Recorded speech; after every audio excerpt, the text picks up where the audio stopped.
156(3) CrPC से मान लीजिए कोर्ट ने आपके मामले में एफआईआर दर्ज करने का आदेश संबंधित थाने के भारसाधक अधिकारी को दिया। थाने का जो भी भारसाधक अधिकारी था, ऐसा आदेश पाने के बाद एफआईआर दर्ज करके या तो स्वयं या अपने अधीनस्थ को इन्वेस्टिगेशन करने का मामले में आदेश देता है।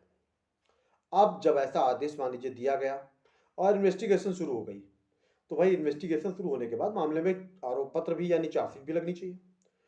तो क्या चार्जशीट लगने की कोई समय सीमा निर्धारित की गई है?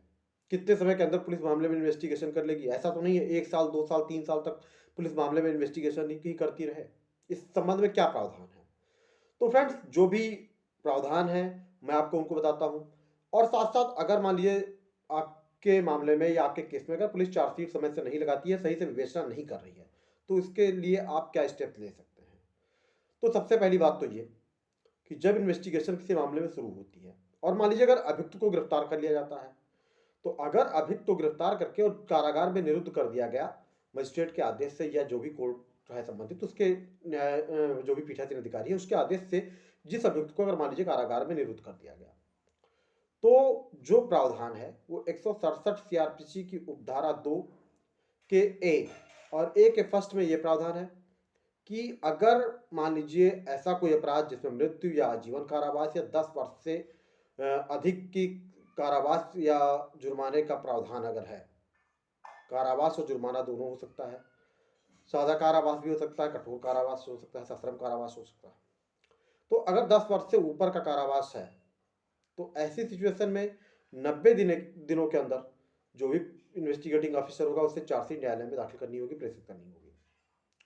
और अगर मामला ऐसा है कि जिसमें 10 साल से कम की सजा है और चाहे वह सजा सादी हो, सादा कारावास हो या सश्रम कारावास हो, कठोर कारावास हो, जुर्माने सहित हो, तो 10 वर्ष से कम अगर सजा है तो ऐसे मामलों में अगर अभियुक्त कारागार में निरुद्ध हो तो 60 दिवस के अंदर चार्जशीट न्यायालय में सबमिट करनी होगी। अगर सबमिट नहीं करते हैं तो अभियुक्त अगर मान लीजिए जमानत के लिए प्रार्थना पत्र देता है, आवेदन देता है, तो उस संबंध में मामले में उसको जमानत दी जा सकती है। तो अमूमन जब अभियुक्त गिरफ्तार कर लिया जाता है तब तो पुलिस जो भी आरोप पत्र है, चार्जशीट है, न्यायालय में समय से प्रेषित कर देती है। लेकिन जब गिरफ्तारी नहीं होती है तो हमने अक्सर देखा हुआ है कि मामले में इन्वेस्टिगेशन चलती रहती है। और दंड प्रक्रिया संहिता 1973 की धारा 171(1) में यह प्रावधान है कि किसी भी मामले में अविलंब इन्वेस्टिगेशन पूरा किया जाएगा। 173 की उपधारा 1 में स्पष्ट रूप से प्रावधान है कि अविलंब इन्वेस्टिगेशन पूरा किया जाएगा, बिना किसी विलंब के समय से इन्वेस्टिगेशन पूरा किया जाएगा। मतलब मान लीजिए अगर अभियुक्त जेल में नहीं भी है, कारागार में नहीं निरुद्ध है, तो भी मामले में इन्वेस्टिगेशन बहुत लंबी नहीं खींचनी चाहिए। समय से ही इन्वेस्टिगेशन कम समय के अंदर पूरी करके और आरोप पत्र न्यायालय में प्रेषित किया जा सके ताकि व्यक्ति को, जो भी पीड़ित व्यक्ति है, उसको समय से न्याय मिल सके। लेकिन अमूमन पुलिस ऐसा करने में फेल हो जाती है या इन्वेस्टिगेशन कभी कभार समय से नहीं हो पाती, खासतौर पर जब अभियुक्त जेल में नहीं होते हैं। 173(2) के अंतर्गत मान लीजिए मामले में इन्वेस्टिगेशन पूरी हो गई तो चार्जशीट जो है न्यायालय को प्रेषित कर दी जाती है। तो ये तो प्रावधान है।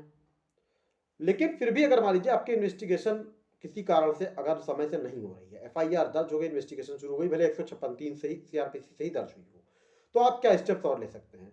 तो फ्रेंड्स, अगर मान लीजिए पुलिस इन्वेस्टिगेशन सही से नहीं कर रही या लग रहा डिले कर रही है, तो आप इस संबंध में सबसे पहले एक प्रार्थना पत्र अपने जिले के पुलिस अधीक्षक को दे सकते हैं, या जहां कमिश्नरेट प्रणाली है तो वहां आप एसीपी को दे सकते हैं कि इस मामले में संबंधित इन्वेस्टिगेटिंग ऑफिसर अपने जो दायित्व है उसका सही से निर्वहन नहीं कर रहा है, मामले में इन्वेस्टिगेशन नहीं कर रहा है, अभियुक्तों को अनुचित लाभ पहुंचाना चाहता है।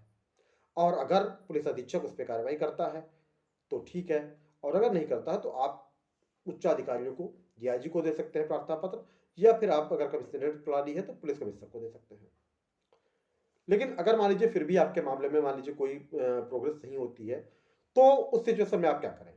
तो फ्रेंड्स, उस सिचुएशन में आपने जो 156(3) सीआरपीसी में मजिस्ट्रेट को प्रार्थना पत्र दिया था एफआईआर दर्ज करने के लिए, आप एक बार प्रार्थना पत्र दे सकते हैं कि इस मामले में इन्वेस्टिगेशन डिले कर रही है पुलिस।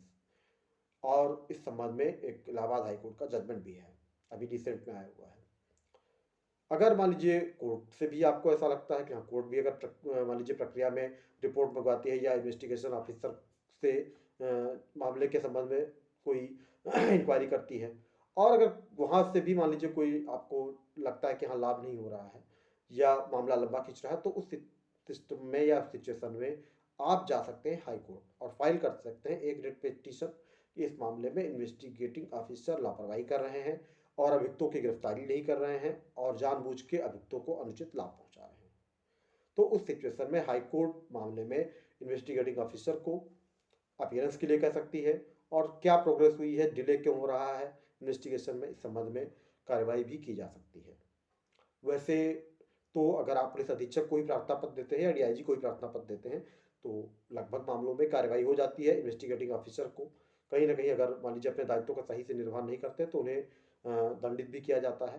तो इसलिए आप निश्चिंत रहें कि अगर सबसे पहले प्राथमिक रूप में आप अगर मामले में एफआईआर दर्ज हुई, इन्वेस्टिगेशन हो रहा है और इन्वेस्टिगेटिंग ऑफिसर लापरवाही कर रहे हैं तो आप सबसे पहले प्रार्थना पत्र हमेशा पुलिस अधीक्षक को ही दीजिए। तो फ्रेंड्स, अगर आपको ऐसे लीगल कंटेंट देखने हो तो वीडियो को लाइक करें, चैनल को सब्सक्राइब करें और अगर आपके कोई क्वेरीज हैं तो आप कमेंट कर सकते हैं और ज़्यादा से ज़्यादा चैनल को सब्सक्राइब करें ताकि आपको ऐसे जेन्युइन कंटेंट देखने को मिलते रहें। Thank you.